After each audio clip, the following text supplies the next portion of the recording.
una fase ya de aceptación por medio de Jesús, de decir, bueno, de decir todo está perdido antes de que lo dijera, pues de un dolor inmenso psicológico también. De ser rechazado por el pueblo a favor de Barrabás. Teniendo en cuenta, además, que Pilatos utilizó para sentenciarlo un método enormemente excepcional y casi único en la forma de llevar ese juicio, que era una condición extraordinaria. Extraordinaria, eso es. Y a Jesús lo condena por un delito de lesa majestad. Eso es. O sea, un juicio, lo que aquí podríamos decir, sumarísimo. ¿no? Sale de ahí otro nuevo motivo de una tertulia, el juicio a Jesús. Seguro que eso habrá que traer ya a los juristas que operan. A los juristas que vienen por aquí. Bueno, lo único que quería decir que estamos acostumbrados, no sé, la primera imagen que se vio, que era de la imagen de una fotografía maravillosa, que a mí me recuerda a los cuadros de Caravaggio, que es de la película La Pasión de Mel Gibson, donde se ve a Jesús de Nazaret portando con la cruz completa, armada.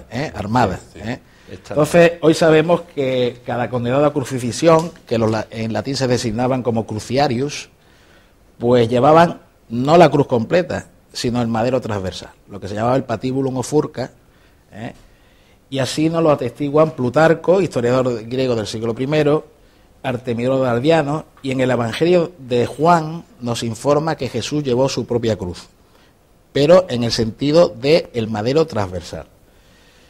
Así pues, la cruz no se llevaba armada, sino que solamente se portaba el madero transversal, puesto que el madero vertical, llamado stipes o staticulum, quedaba fijo en el lugar de donde se celebra la crucifixión. Plauto, en El Fantasma, escribe refiriéndose a un crucificado: te llevarán por las calles con el patibulum en la nuca y aguijoneándote por todos los lados. Es decir, hay una referencia en ese sentido. Ahí se ve, por ejemplo, la cruz a la derecha, que el palo vertical o el madero vertical era el stipes, que quedaba en la zona de crucifixión, y el madero horizontal era el patibulum, que en la película de Ceferelli de Jesús de Nazaret pues se observa en ese sentido. Curiosamente, hay representaciones artísticas, como por ejemplo este aguafuerte de Durero, donde se representa a Jesús de Nazaret en una de sus caídas portando solamente el madero transversal. Probablemente, sabéis que en el Renacimiento se retoman los clásicos y es posible que Durero pues leyera algunos de los autores clásicos y observara en este sentido. Además, como en aquella época se estudiaba la anatomía y se tenía más conocimiento, y desde luego hay estudios, uno recientemente que vi en The National Geographic, en el cual se demuestra que es imposible, incluso para una persona sana, sin flagelar, el portar la cruz al completo, ¿no?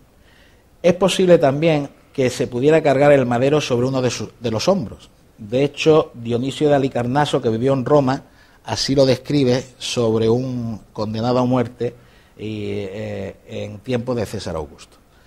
Lo que sí hay, parece, unanimidad entre todos los historiadores y conocedores de estos temas, es que la cruz no se portaba completa, y además parece, después de la flagelación, lo que nos dicen los evangelios, que al salir, no sabemos si fue al salir del pretorio o transcurrido poco tiempo, Jesús es ayudado por Simón de Cirene, puesto que los romanos observan que es que no podía llegar a la cruz, y evidentemente los romanos tenían que cumplir la sentencia de crucifixión y no permitir que muriera durante el trayecto hacia el Calvario.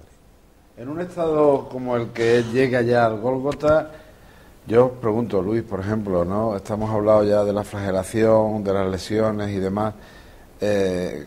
Clínicamente, ¿cómo se desarrolla la crucifixión?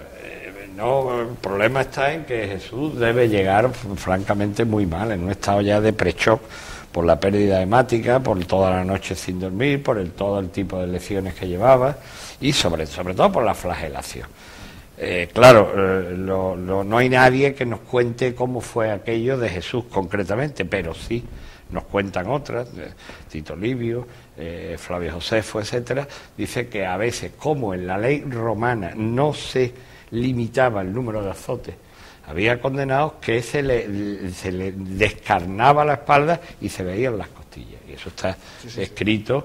Es decir, el castigo era tremendo, bien con el flagrum de Tabe, es decir, de astrágalos pequeñitos de cordero, o bien con las bolas metálicas, con punta o sin punta.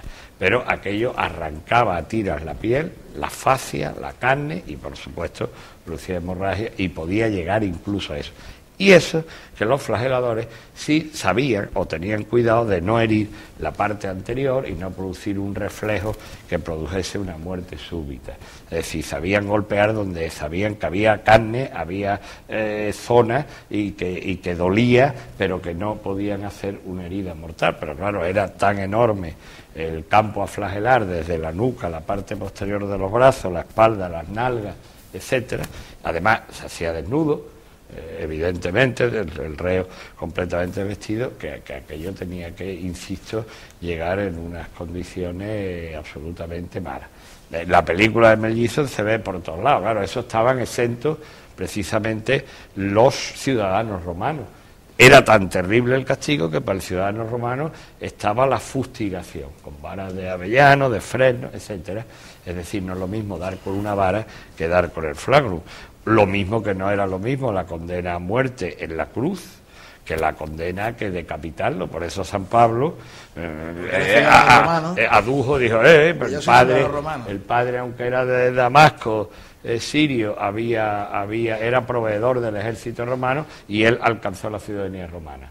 Y se libró tanto de la flagelación como de la crucifixión porque adujo su ciudadanía romana para ser fustigado y decapitado. Con respecto a lo que acaba de decir Luis, hay un dato histórico de Flavio Josefo en la Guerra de los Judíos, que lo cité el otro día aquí, que posteriormente a la muerte de Jesús hay un tal Jesús, hijo de Ananías, que es presentado por el Sanedrín ante el prefecto romano de aquella época, que era Albino, a comienzos de los años 60, un poco antes de la primera guerra de los judíos, y dice, fijaros la flagelación que le dieron, aunque estaba desollado hasta los huesos por los azotes, este señor no pedía ni clemencia ni lloraba.